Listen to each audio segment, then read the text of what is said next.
Well everyone, now that the first movie monster fight of the year is done, it's time for some kaiju making fun. So one could say Biollante is now on the way.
On this YouTube video today, we'll be making a Toho Kaiju skeleton, I say, otherwise known as Biollante. And as the sculpting photosynthesis takes way, we'll be talking about some Kaiju Botany today, I do say. So Kaiju fans, let's do an overview today on the Heisei series monster Biollante. To start things off, we're gonna go over the species type real quick. Now initially, this might be a bit of a confusing mix-up, but as the video progresses, it'll make more sense. First off, it's a mutated rose human Godzillasaurus hybrid. Its initial height in its flower form is about 85 meters. And in her fully evolved form as a plant monster, she reaches 120 meters. Her weight in flower form is 60 to 100 metric tons. And as a giant plant monster, it can reach up to 200 metric tons. Biollante is a tri-breeded kaiju made from the DNA of a human, rose, and Godzilla. Created by Kazo Kiyomori and Shinashina Koyashi. Hopefully I did not mispronounce those names. And this monster debuted in the 1989 film Godzilla vs. Biollante. Biollante's first form resembles a giant rose, with a set of uneven, sharp teeth in the center. She has countless vines with small mouths at the end of them, and during this project you will see I only make 4 out of convenience. And she also has a glowing orange or reddish-orange meat sac located in her lower body. That description sounds inappropriate. Do not take that the wrong way. The fleshy sac, referred to as a nucleus, yes, get your head out of the gutter, has many wrinkles and lines resembling a brain. Now, her second form definitely takes on more Godzilla-like traits, such as her crocodilian-like head and a mouth lined with many rows of sharp teeth. So many teeth. Quick side note, the teeth are probably the hardest part, or the least funnest part about this project thus far. As time progresses, you'll see this monster has many teeth, so many teeth, it kind of sucked.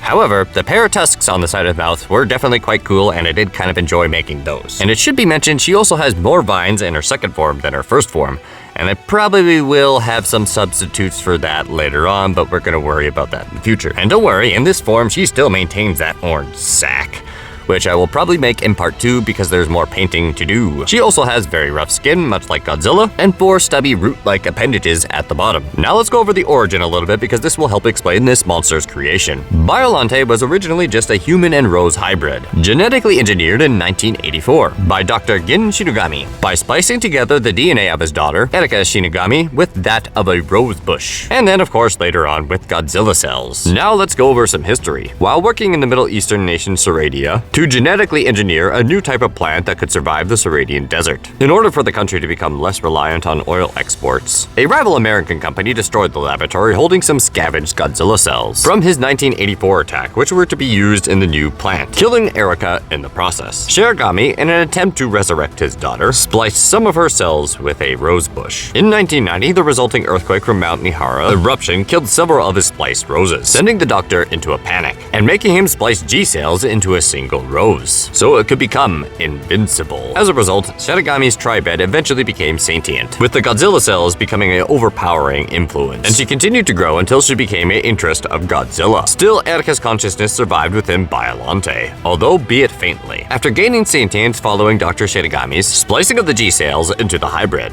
Biollante attacked 2 biomajor agents that broke into Dr. Shinigami's lab on the shore of a lake Ashi. Biollante then ran out into the lake to grow, with her wailing cries drawing Godzilla Godzilla to her. She then battled Godzilla in her rose form, but was overpowered. Biollante then broke apart into spores of energy and floated away. Later on, Biollante reformed into her Godzilla-like final form, and continued to fight Godzilla. After a long and evenly matched battle, Godzilla managed to badly wound Biollante using his atomic breath, after firing it directly into the back of her mouth. Bet you that was spicy. Biollante then once again broke into spores of energy and flew into space, and images of Erika and a giant rose became visible floating above the Earth. Now, Godzilla vs. Space Godzilla. Many years later, during the events of Godzilla vs. Space Godzilla, Biollante is discussed as a possible catalyst for Space Godzilla's creation. It was theorized when Biollante ascended into space following her second battle with Godzilla, some of her cells entered into a black hole, which were then exposed to supernova energy, and emerged with crystalline organisms, evolving rapidly into Space Godzilla. Now, onto the tendril weapons. Biollante possesses tendrils that resemble spears, and are capable of piercing through Godzilla's skin with relative ease, plus can constrict and grapple other creatures, as well as melt vines that resemble Venus flytraps. Biollante uses her stubby root-like bases of her four main tendrils to move across the ground. But this isn't her only source of weaponry. Biollante is also capable of spitting a powerful corrosive acid sap from her mouth. Now we'll move on to those energy spores. Biollante is capable of breaking into a cloud of spores when she is severely wounded and can move through the air with ease. She used this ability to survive both fights against Godzilla. Now onto her regeneration abilities. Thanks to possessing Godzilla DNA, Biollante has extreme regenerative capabilities. This ability is shown when she seemingly completely regenerated part of her head, after it had been blown off by Godzilla's atomic ray. According to Dr. Shiragami, Biollante is completely immortal and cannot die, both due to her regenerative capacity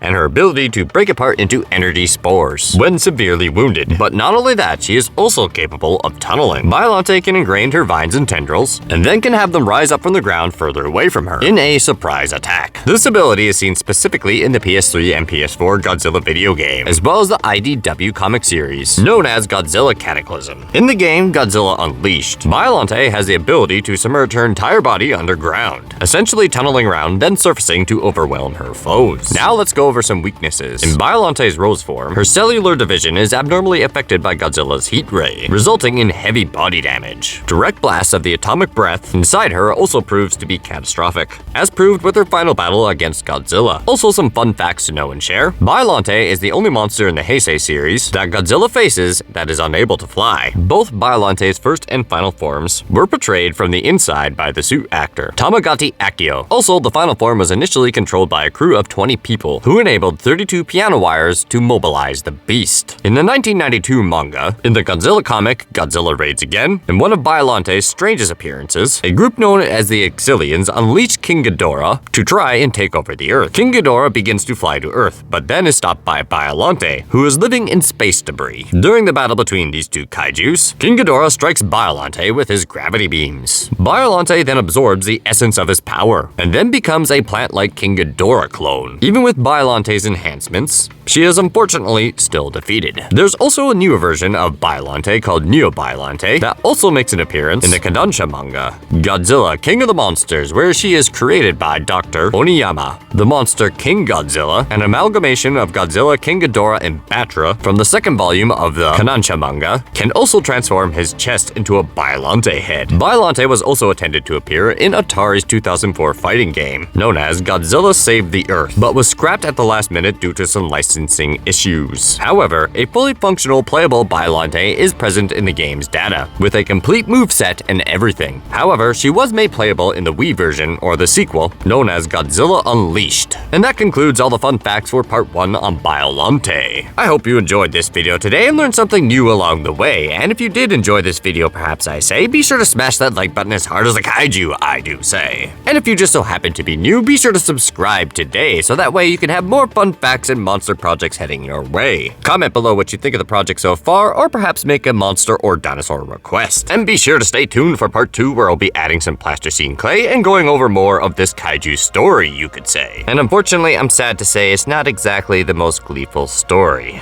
It's a little sad. I'd also like to quickly thank you all today, because as of recently, the channel hit 7K, which is pretty cool, I do say. And I appreciate all of your support, and I will continue to work very hard and, well, make more monsters and stop-motion animations. I know this year has just begun, but I feel like we're going to have a lot of dinosaur and monster fun. So if that tickles your fancy, I say, be sure to have your post notifications turned on today. Anyway, before I get too carried away with the poetry today, it's time for the build rundown on Biollante. So one could say we essentially made a skeleton today for a plant, I do say. Which seems a little odd, but I mean, realistically, we kind of need to have one, unfortunately, for this to be a functioning stop-motion doll. That being said, at least the body was fairly easy to make, being a basic big blob of tinfoil and oven-baked clay mixed with some hot glue gun. It wasn't too hard. Unfortunately, the difficult part was essentially all in that skull, where there was many teeth, not to mention all the other little heads, which I will probably add a few more in part 2, but not much more than that. I'll probably make a few other vine props,